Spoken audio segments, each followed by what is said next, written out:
ಶ್ರೀನಾರಾಯಣ ಗುರುಗಳ ಚರಿತ್ರೆ. ಕುಮಾರನ್ ಆಶಾನ್ ಅವರು ರಚಿಸಿದ ಗುರುಗಳ ಜೀವನ ಚರಿತ್ರೆಯನ್ನು NAM ಇಸ್ಮಾಯಿಲ್ ಅವರು ಕನ್ನಡಕ್ಕೆ ಅನುವಾದಿಸಿದ್ದು, ಅರಳಿಮರ ಆಧ್ಯಾತ್ಮಿಕ ಜಾಲತಾಣದಲ್ಲಿ ಪ್ರಕಟವಾಗಿದ್ದ 15 ಪುಟ್ಟ ಅಧ್ಯಾಯಗಳ ಈ ಸರಣಿಯನ್ನು ಇಲ್ಲಿ ಬಳಸಿಕೊಳ್ಳಲಾಗಿದೆ. ಅಧ್ಯಾಯ 13. 1084 ಸಿಂಹ ಮಾಸದ 26ನೇ ದಿನ, ಅಂದರೆ 1908 ಸೆಪ್ಟೆಂಬರ್ 10ರಂದು ಸ್ವಾಮಿಗಳ 53ನೇ ಜನ್ಮ ನಕ್ಷತ್ರದ ದಿನವಾಗಿತ್ತು. ಅಂದು ಶಿವಗಿರಿಯಲ್ಲಿ ಶಿಷ್ಯರ ಸಭೆಯೂ ಇತ್ತು. ಅದೇ ದಿನ ಸ್ವಾಮಿಗಳು ಶಿವಗಿರಿಯ ಶಾರದಾ ಮಠಕ್ಕೆ ಶಂಕುಸ್ಥಾಪನೆಯನ್ನು ನೆರವೇರಿಸಿದರು. ಜನನಿ ನವರತ್ನ ಮಂಜರಿ ಎಂಬ ಸುಮಧುರವಾದ ಸ್ತೋತ್ರ ರಚನೆಯಾಗಿದ್ದು ಇದೇ ಕಾಲಘಟ್ಟದಲ್ಲಿ.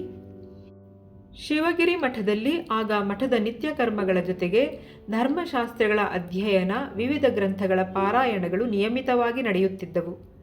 ಪಾಂಡಿತ್ಯವಿದ್ದ ಹಲವು ಶಿಷ್ಯರು ಗೀತೆ, ಉಪನಿಷತ್ತುಗಳು, ವಾಸಿಷ್ಠ, ಸೂತ ಸಂಹಿತೆ ಮೊದಲಾದ ಪ್ರೌಢ ಗ್ರಂಥಗಳ ಅರ್ಥವನ್ನು ಸ್ವಾಮಿಗಳ ಬಾಯಿಂದಲೇ ಕೇಳಿ ಗ್ರಹಿಸಿ ಅವುಗಳ ಕುರಿತು ಚರ್ಚೆ ನಡೆಸುತ್ತಿದ್ದರು.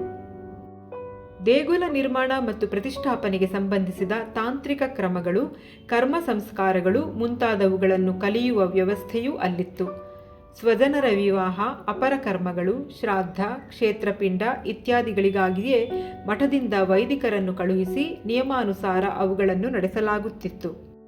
ವೃಷಭ ಮಾಸದಲ್ಲಿ ಎರ್ನಾಕುಳಂನಲ್ಲಿ ನಡೆದ SNDP ಯೋಗಂ 6ನೇ ವಾರ್ಷಿಕೋತ್ಸವದ ಅಂಗವಾಗಿ ಸಾರ್ವಜನಿಕ ಸಭೆ ನಡೆಯಿತು.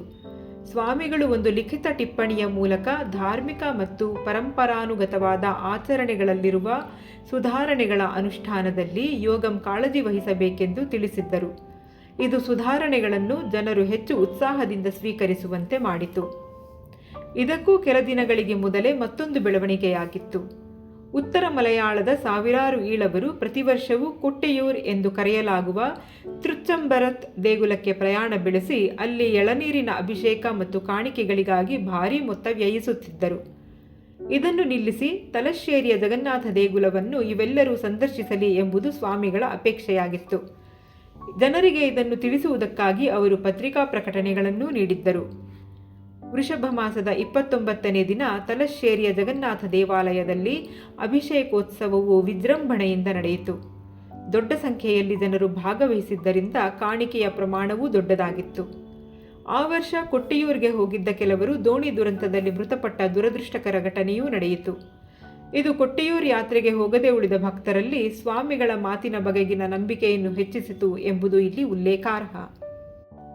1910 ಅಕ್ಟೋಬರ್ ನವೆಂಬರ್ ಅವಧಿಯಲ್ಲಿ ಸ್ವಾಮಿಗಳು ತಿರುವನಂತಪುರ ಮತ್ತು ನಯ್ಯಾಟಿಂಕರ ತಾಲೂಕುಗಳಲ್ಲಿ ಪ್ರವಾಸ ನಡೆಸಿದರು. ಈ ಅವಧಿಯಲ್ಲಿ ಈಳವರ ಧಾರ್ಮಿಕ ಆಚಾರಗಳ ಸುಧಾರಣೆ ಹಾಗೂ ಮತ್ತಿತರ ವಿಚಾರಗಳಿಗೆ ಸಂಬಂಧಿಸಿದಂತೆ ಸಾಕಷ್ಟು ಚರ್ಚೆ ನಡೆಸಿದರು. ಶಿವಗಿರಿ ಮಠದ ಸಂಸ್ಕೃತ ಪಾಠಶಾಲೆಯನ್ನು ಅಭಿವೃದ್ಧಿಪಡಿಸಿ ಸಂಸ್ಕೃತದ ಜೊತೆಗೆ ಗಣಿತ, ಇಂಗ್ಲಿಷ್ ಮುಂತಾದ ವಿಷಯಗಳನ್ನು ಬೋಧಿಸುವ ವ್ಯವಸ್ಥೆಯನ್ನೂ ಮಾಡಿದರು. ಇಲ್ಲಿನ ವಿದ್ಯಾರ್ಥಿಗಳ ಸಂಖ್ಯೆ 50ಕ್ಕಿಂತ ಹೆಚ್ಚಾಯಿತು. ಶಾರದಾ ಮಠದ ಪ್ರತಿಷ್ಠಾಪನೆಯನ್ನು ಇದೇ ವರ್ಷ ಮೇಷ ಮಾಸದಲ್ಲಿ ನಡೆಸಬೇಕೆಂದು ಈ ಮೊದಲು ಸ್ವಾಮಿಗಳು ನಿರ್ಧರಿಸಿದರು. ಆದರೆ ಅದಕ್ಕೆ ಬೇಕಿರುವ ಸಿದ್ಧತೆಗಳು ಪೂರ್ಣವಾಗದೇ ಇದ್ದುದರಿಂದ ಪ್ರತಿಷ್ಠಾಪನೆಯನ್ನು ಮುಂದೂಡಬೇಕಾಯಿತು. ಈ ನಡುವೆ 1911 ಮೇ-ಜೂನ್ ಅವಧಿಯಲ್ಲಿ ಸ್ವಾಮಿಗಳು ಕರುನಾಗಪಳ್ಳಿ ಆಸುಪಾಸಿನ ಪ್ರದೇಶದಲ್ಲಿ ಪ್ರವಾಸ ಕೈಗೊಂಡರು. ಈ ಅವಧಿಯಲ್ಲಿ ಅಲ್ಲಿನ 2 ಪ್ರಮುಖ ಈಳವ ಕುಟುಂಬಗಳ ನಡುವೆ ನಡೆಯುತ್ತಿದ್ದ ವ್ಯಾಜ್ಯವನ್ನು ಮಾತುಕತೆಯ ಮೂಲಕ ಯಶಸ್ವಿಯಾಗಿ ಪರಿಹರಿಸಿದರು. 1913 ಜುಲೈ-ಆಗಸ್ಟ್ ಅವಧಿಯಲ್ಲಿ ಕೆಲವು ದಿನಗಳ ಕಾಲ ಕುಟ್ಟಾಲಕ್ಕೆ ಹೋಗಿ ವಿಶ್ರಾಂತಿ ಪಡೆದರು. ಹಲವು ತಿಂಗಳುಗಳ ಕಾಲ ಶಿವಗಿರಿ ಮಠದಿಂದ ದೂರವಾಗಿ ಸ್ವಾಮಿಗಳು ಪ್ರವಾಸ ನಿರತರಾಗಿದ್ದುದನ್ನು ಕಂಡ ಜನರು ಶಾರದಾ ಪ್ರತಿಷ್ಠಾಪನೆಯ ಕೆಲಸ ತಡವಾಗಿದ್ದರಿಂದ ಸ್ವಾಮಿಗಳಿಗೆ ಬೇಸರವಾಗಿದೆ ಎಂದು ಭಾವಿಸಿದರು.